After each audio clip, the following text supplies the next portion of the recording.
407 years ago, our fathers brought forth of this country a new nation conceived in liberty and dedicated to the proportion that all men are created equal. Now we are engaged in a great civil war, testing whether that nation or any nation so conceived and so dedicated can long endure. We are met on a great battlefield of the war. We have come to dedicate a portion of that field as a final resting place for those who here gave their lives that nation might live. It is altogether fitting and proper that we should do this.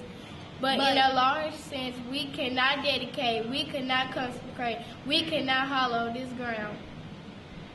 The brave men, living and dead, who struggled here have consecrated it for above our poor power to add or distract.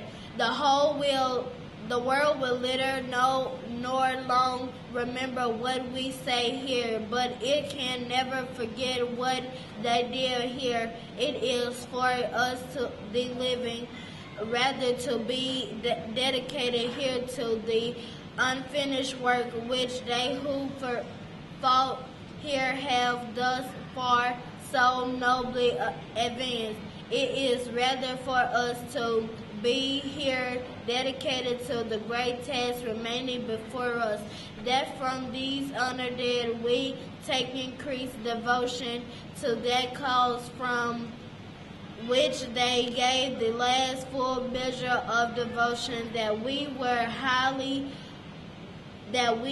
highly resolve that these dead shall not have died in vain, that this nation under God shall have a new birth of freedom, and that government of the people, by the people, for the people shall not perish from the earth.